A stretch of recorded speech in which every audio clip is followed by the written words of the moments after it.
Swati recording studio Delhi Delhi. Sandeep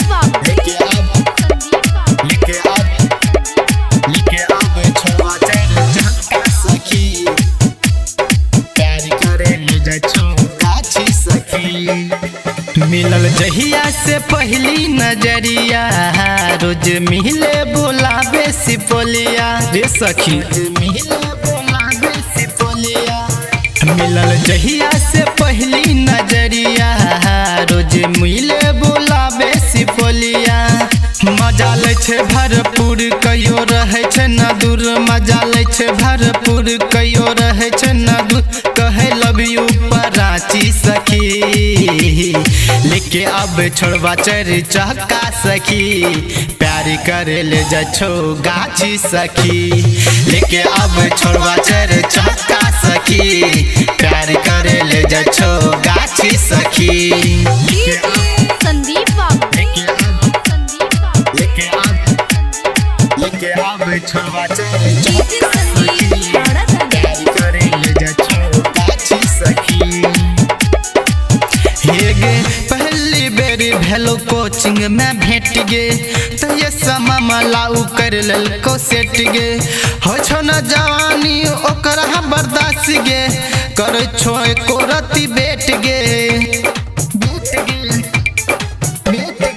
हेगे पहली बेरी भेलो कोचिंग में भेट गे तो ये समा मलाऊ कर ललको सेट गे। हो छो जवानी न ओकरा बर्दाश्त गे कर छो कन्हियो सा बेट गे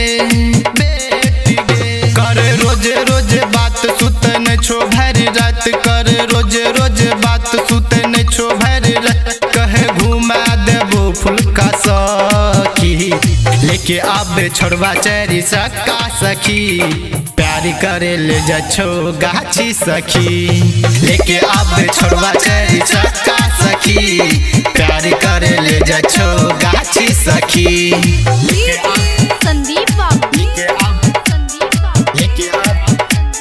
लेके आबे छोड़वा चरी चक्का सखी। प्यार करे ले जाछो गाछी सखी।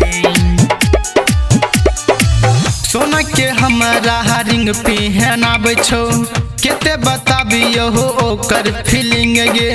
रहे छियो हम सुतले गे सखी लिख के भेजे छो गुड मॉर्निंग गे सखी। लिख के भेजे छो गुड मॉर्निंग गे सखी। सोना के रिंग हमारा पहनाबे छो केते बताबियो हो ओकर फीलिंग गे। रहे छियो हम सुतले गे सखी लिख के भेज गुड मॉर्निंग गे। कहे अनिल अनुज मुकेश जानी गेलो सब। कहे अनिल अनुज मुकेश जानी गेलो सब। रोशन श्याम ही बच ही गेलो लेके आबे छोड़वा चरी चहका सखी। प्यार करे ले जाछो गाछी सखी लेके आबे छोड़वा चरी चहका सखी। प्यार करे ले जाछो गाछी सखी। Swati recording studio Delhi.